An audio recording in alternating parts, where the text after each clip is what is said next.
Here's why this US coin series is the best one to collect if you're on a budget.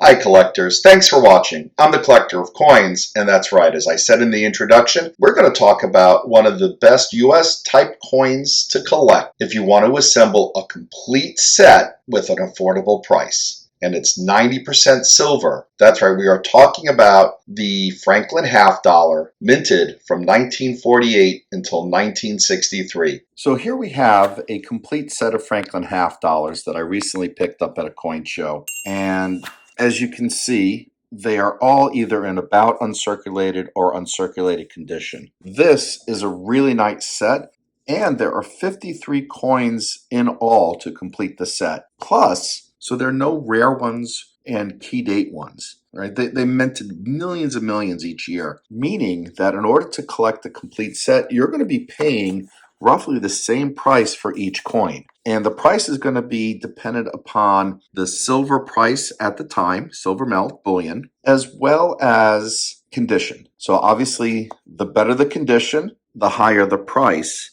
But it's certainly possible to assemble a complete set that are not uncirculated like this one. You can get a circulated set of Franklin half dollars basically at a little bit above the melt price. And to calculate the melt price of the 90% silver half dollars, you take the price of silver melt at the time, which you can look up at kitco.com, and then you multiply that by 0.715. That gives you the silver melt value of 90% if the denomination is $1. So that's right, 2 of these would be $1. So you take that price and then you calculate the number of dollars in a complete set. So you got 1, 2, 17 and a half. So $17.50 times the price of silver times 0.715. So you want to take the price of silver times 0.715 first and then multiply that by the face value. All right, but let's talk more about this series. Making it an affordable coin to collect if you are just getting started and if you're looking to complete an entire series while at the same time stacking silver. I asked some of my coin dealer, coin collector friends to also talk about the Franklin half dollar. Let's hear what they have to say. Ben Franklin, as important an individual as he is in our American history, I'm just not crazy about the coin. Kind of simple. Franklin half dollar was after the Walking Liberties and before the Kennedy. I'm not really crazy about the obverse or the reverse. The smallest eagle on any U.S. coinage. Give me any pizzazz at all. No key dates in that series. Don't command a premium value. So they generally, for me, just carry silver value. Unless you get into really, really high grade like MS65 with full bell lines on the reverse. Because they didn't do a great job on giving a lot of detail to Liberty Bell. Where the strike is so perfect. The bottom is the high point, so where you can see complete lines going across. You have a lot of times where you had a lot of areas where the bell lines didn't show up. In my humble opinion, I would say the reverse of a Franklin half dollar is more attractive to me than the obverse. I like the Liberty Bell. I've been there. I've seen the Liberty Bell. It's just an iconic piece of history. I asked my son to talk about what he thought of the Franklin half dollar design as well. Let's hear what he has to say. Let's take a look at the reverse first with the Liberty Bell. Where would you rank this design? I would put this in A. I feel like it gives a really cool 3D effect with a lot of the design elements. It's a good coin. It is a good looking coin. And with that, let's take a look at the obverse. Where would you rank the obverse of the same coin? I would put this one in C tier. Just not a big fan of the empty space. I like the head. The head looks very realistic and very detailed, which elevates this obverse above others, but I think C tier represents it well. Okay. So here's my belief.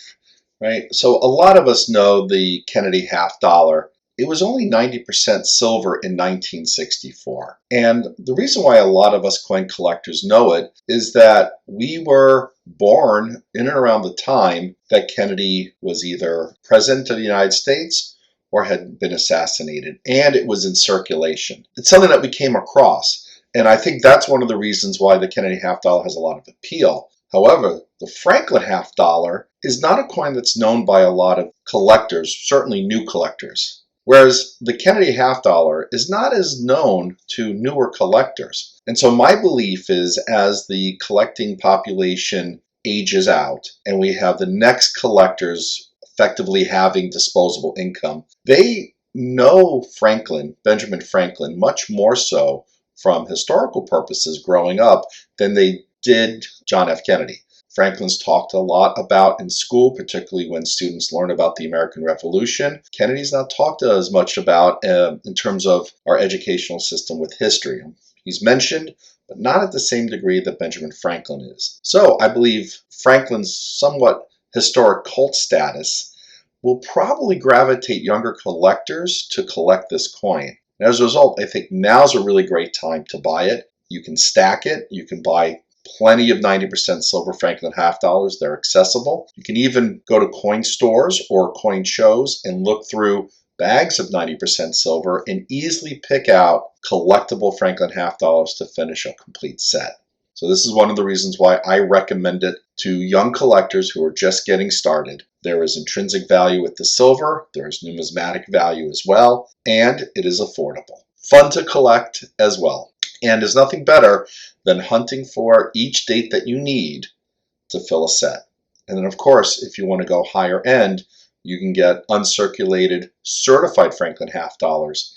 MS64 certified will probably run you about $35 to $45 per coin. And if you're really interested in the top of the grade, which would be with the full bell lines, you're going to be looking at a significant premium. If you're really interested in pristine examples, go for it. But in my mind, the best collection to assemble, if you're just starting out, if you need to keep costs to a minimum, would be MS64 uncirculated without the full bell lines, Franklin half dollars. And if you're not interested in paying the premium for certified coins, like I said, the 90% silver that you can get in bags or in bins at most coin shows is the way to go. All right, well, collectors, I hope you enjoyed this video. I'll be making more videos about the most affordable US type coins to collect if you're interested in assembling a full set. So keep an eye out for future videos. And with that, I want to wish you, as always, happy collecting and thanks for watching. I'll see you at the next coin show.